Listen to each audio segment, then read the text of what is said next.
callejón de los hermanos Legos, es decir, una calle interior a los edificios para que circulen ellos entre los espacios que necesitan. Estaba la puerta del refectorio, del comedor, la que vimos adentro cerca de la chimenea, y aquí enfrente está la puerta de la cocina. Esta puerta es la de la cocina, porque la cocina está entre la parte de los monjes y la parte de los hermanos Legos, en la frontera, entre las dos comunidades. Ahí se cocina y cocinan los monjes, ellos mismos, para todos. Y se reparten los platos hacia un lado o hacia el otro, porque están los dos refectorios de ambas partes. La única puerta de entrada de la abadía en un principio era esta. Esta puerta que vemos aquí abajo de la escalera era la única puerta, la única manera de entrar y salir de la abadía. Los monjes no necesitaban esa puerta porque no salían, entonces era para los hermanos Legos. Ellos iban a trabajar en las tierras y cuando volvían traían todo lo que habían producido, cosechado, para ponerlo directamente en la despensa que está aquí. Podemos echar un vistazo a la despensa, que es bastante impresionante. Hay espacio para guardar mucha comida y también bebida, porque los cistercienses producían mucho vino también. En general, alrededor de las abadías cistercienses se encuentran muchos viñedos. Ellos producían vino para la misa, pero también para su consumo diario, porque está escrito en la regla de San Benito. Autoriza a tomar un poco de vino cada día. No mucho, un cuarto de litro, pero igual en el contexto difícil que vivían ellos, era un placer quizás para los monjes y los hermanos Legos. El vino en ese momento tenía mucha importancia, pero también era un vino mucho más liviano, ligero, con menos... Más suave. Sí, más suave. También quizás lo mezclaban con agua. Bueno, y siguiendo para este lado, veremos la puerta de la iglesia, aquí en el fondo del callejón.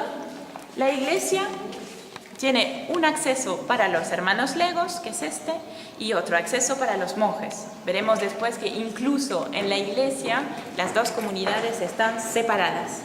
Y hay muy poco contacto entre las dos comunidades porque en realidad de un lado tenemos monjes que son más bien de familias nobles, educados, que participan en la transmisión del saber también porque copian textos, y de otro lado los hermanos Legos, que son ellos campesinos de la zona que vienen a trabajar simplemente a cambio de la comida y del hogar. Y ellos, por lo general, no saben ni leer ni escribir, lo que hace que participan muy poco a la vida religiosa, solo van a misa el domingo por esta puerta y el resto del tiempo están dedicados a trabajar, simplemente. Entonces, la separación se hace en la arquitectura por cuestiones de rol en la abadía, pero también, suponemos, un poco por razones sociales.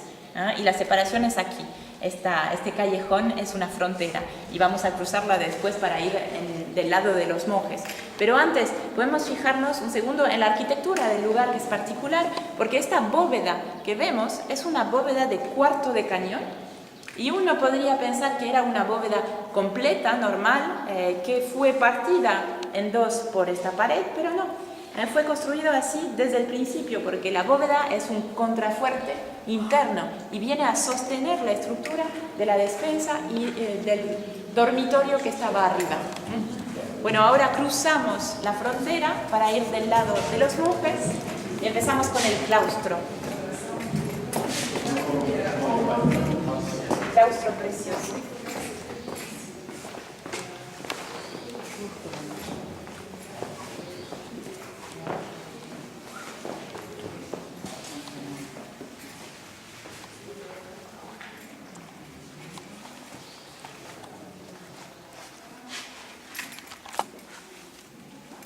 Bueno, entonces aquí tenemos un claustro que es como en todas las abadías, el centro de la vida, el corazón de la vida de los monjes.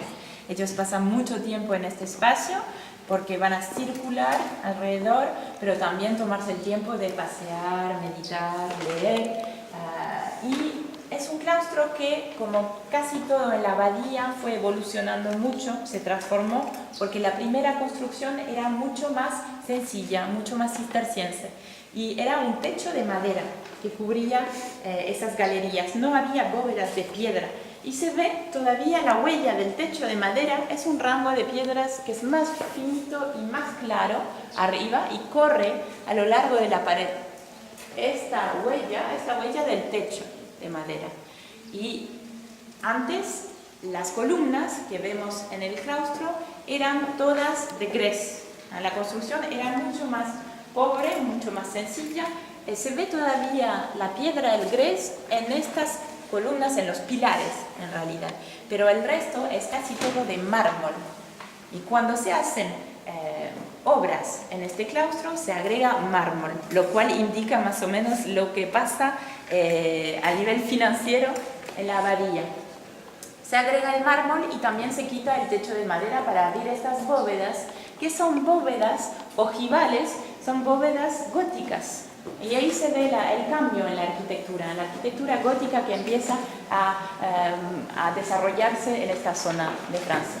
Y también se ven los óculi. Oculus en latín es ojo, y es esa apertura redonda que abre y da más luz al claustro, el oculus. Entonces todos esos cambios cuestan mucho dinero, obviamente. Son transformaciones importantes, agregamos materiales nobles, y nuevas técnicas se usan también. Y estamos en el periodo de auge financiero de la comunidad, en el siglo XIII, a mitad del siglo XIII, cuando se hacen esas obras apenas un siglo después de la primera construcción. Lo que hace que Fontfroide también es un constante lugar de obras. Siempre hay obras, se hacen edificios nuevos y se renuevan los antiguos. Y hay un agregado muy interesante en esta pared. Es una piedra que fue agregada por Gustave Fayet, el propietario, y él puso aquí la tiara de un papa. Es el emblema del papa y es un papa que era monje en Fontfroide en un principio, al que se hace referencia, un señor que se llamaba Jacques Fournier, que fue aquí monje, simplemente monje, y después fue creciendo, fue nombrado abad y salió de la comunidad para asumir responsabilidades más elevadas.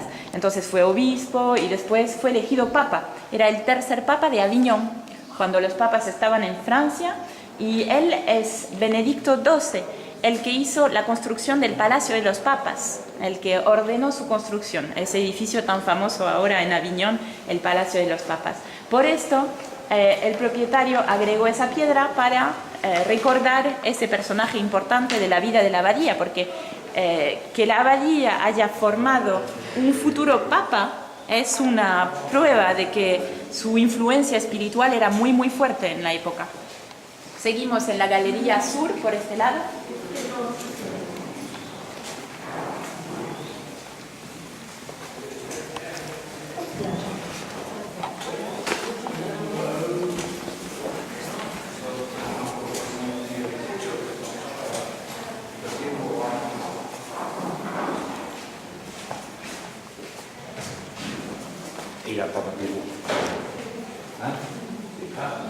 La galería de lectura aquí es la galería sur del claustro. Tiene un montón de bancos donde se sentaban los monjes a finales de la tarde para leer, y también se ve en el fondo de la galería el armario, se ve la huella de este armario alrededor de la Virgen. En realidad hay una huella redonda, la veremos después, que era el armario donde guardaban los libros. Y también hay elementos en la arquitectura que muestran que estaban en esa galería.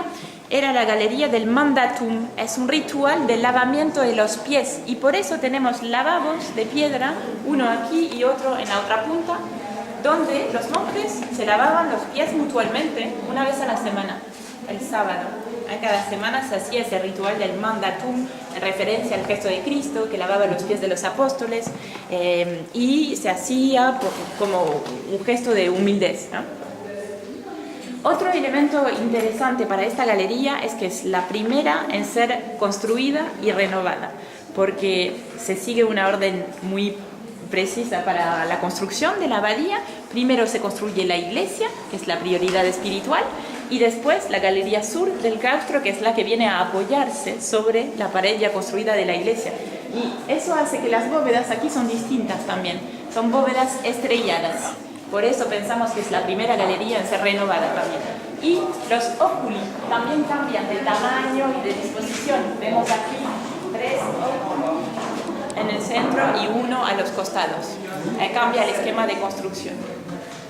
Veremos una última cosita en esta galería antes de entrar a la iglesia. Verán que es un espacio muy reducido, una sala muy pequeña y que tiene por única fuente de luz y de oxígeno 3 agujeritos en la pared. Nos acercamos.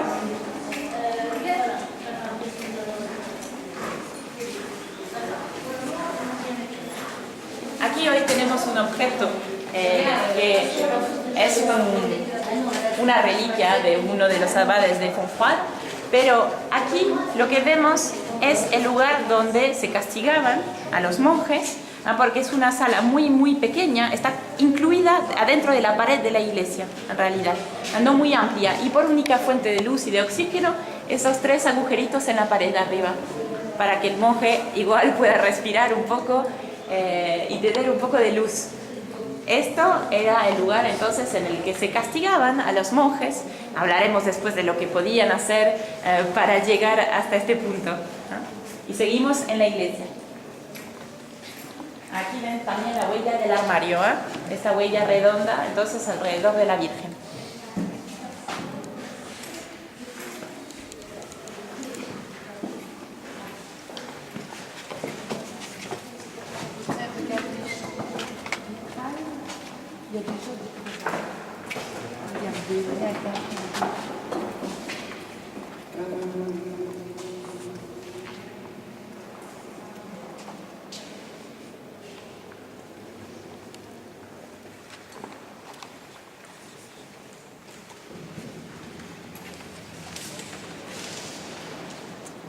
Bueno, al entrar en la iglesia lo que impresiona al visitante por lo general son las dimensiones, que son consecuentes. Tenemos 20 metros debajo de la bóveda de la nave aquí, que es una bóveda de cañón apuntada, ligeramente apuntada. Igual todavía estamos en una estructura bastante románica, porque es la primera construcción de la abadía esta.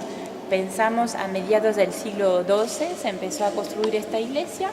Y los colaterales también a los costados son estas galerías con una bóveda de cuarto de cañón, como ya vimos, y estas están a 14 metros de altura. Veremos después las vidrieras también, que son una cosa interesante de la iglesia.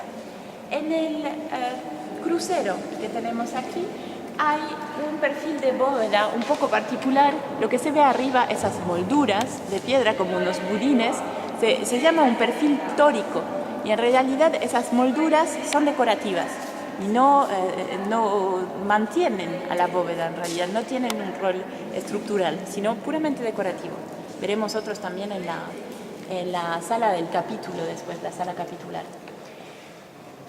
Esta es la forma de cruz latina bastante clásica de las iglesias, la inicial, pero después se fueron agregando otros elementos como la tribuna aquí, una tribuna que permitía a los monjes que no podían bajar a la iglesia porque enfermos, discapacitados o ancianos, les permitía acceder igual al oficio y poder ver la misa desde esta tribuna, que era al nivel del dormitorio. Se ve también la puerta del dormitorio de los monjes aquí arriba de la escalera, que es la escalera de noche, el acceso de noche para los monjes, porque ellos venían a rezar no solo el día, sino también en medio de la noche, para las vigilias, más que nada, alrededor de las 2 de la mañana, ahí bajaban directamente del dormitorio. Y los hermanos legos, ellos entraban por el fondo de la nave y se quedaban en el fondo, porque había una separación entre las dos comunidades.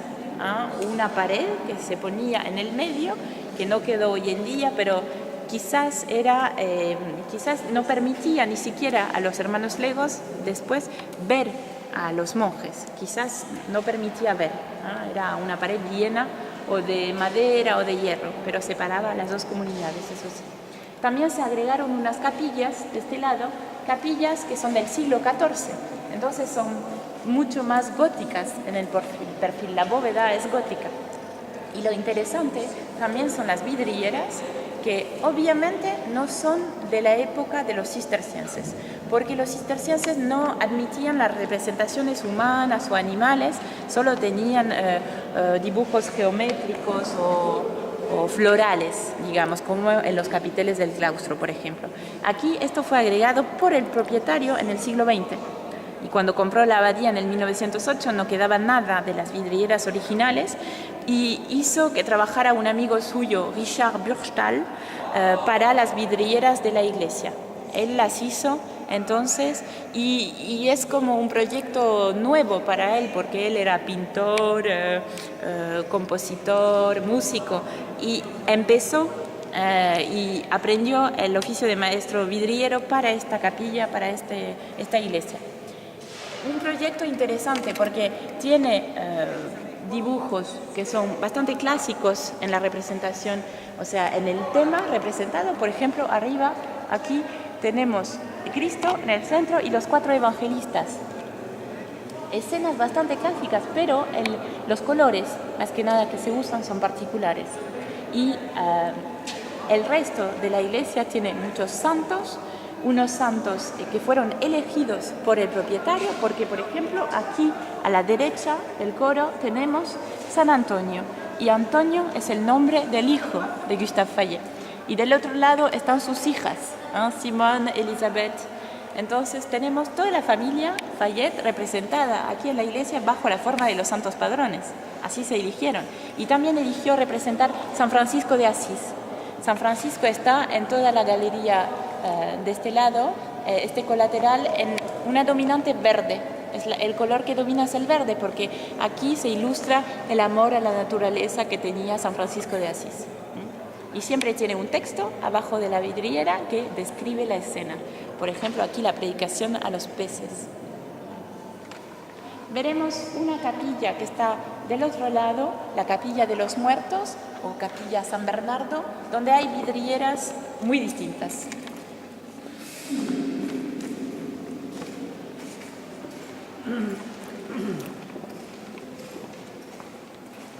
Y también ven de paso estas vidrieras azul, un azul precioso, que representan escenas de la vida de la Virgen. Por esto se eligió el color azul, que es el color de la Virgen. Aquí la Anunciación y del otro lado otras escenas de la vida, el nacimiento, la muerte y el casamiento.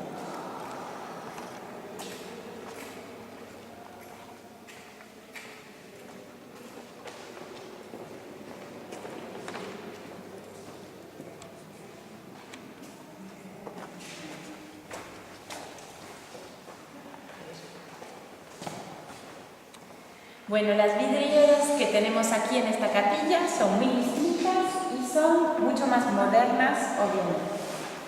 Son del 2009 y no son vidrieras en el sentido clásico, porque la tinta no está en la masa, en el vidrio, sino que está pintado, el vidrio pintado. Entonces son colores, muchas veces colores primarios, en una forma muy abstracta, muy particular, un poco brutal, y esto puede sorprender en un contexto como este, pero es parte de la voluntad de la familia de propietarios que sigue manteniendo el lugar, que también haya una actividad contemporánea y que esto siga siendo un lugar de expresión para artistas contemporáneos. Y este señor que hizo las vidrieras es un señor que es coreano, subcoreano, y se llama Kim En-jung, y es también cura dominicano. Y él hizo entonces estas vidrieras, un trabajo que para él tiene un significado religioso porque es un hombre de fe. Entonces, los colores tienen significado religioso. El azul es para la Virgen, el rojo cuando aparece es por la pasión del Cristo, etc. Es un trabajo interesante porque también cuestiona la idea cisterciense de no representación, porque esto no es figurativo, no tiene representaciones humanas ni animales, o sea que al final quizás los cistercienses preferirían, o seguramente preferirían estas vidrieras a las que vimos al lado, aunque nosotros estamos más acostumbrados a ver lo que vimos en la iglesia. Y el resto del mobiliario fue agregado por Gustavo Fayet, por ejemplo, la cruz, el Calvario, que está aquí en el centro de la capilla. Nada de esto estaba en la capilla originalmente. Hay también dos yacentes en esta capilla. Uno que está ahí y no lo identificamos, detrás de la cruz. Otro está aquí en la esquina y es un caballero catalán, y encontramos su familia en el 2009 gracias a las vidrieras, porque no sabíamos quién era, como el otro yacente, desconocíamos su identidad. Y en el 2009 publicamos fotos de las vidrieras y una familia de Cataluña nos escribió para decir que reconocían a este señor, diciendo, es nuestro tatarabuelo del siglo XII, y él era un caballero catalán de la familia de los Queralt y compró el yacente Gustave Fayet para decorar la capilla simplemente, pero es solamente el yacente y no la sepultura completa, porque aquí son bloques de piedra sencilla y agregó entonces esto para simular una sepultura, pero no hay restos humanos en esta capilla, no hay, buscamos. Y se llama Capilla de los Muertos porque aquí se hacían los funerales. Veremos al salir también la huella de la puerta de los muertos que iba al cementerio después del funeral.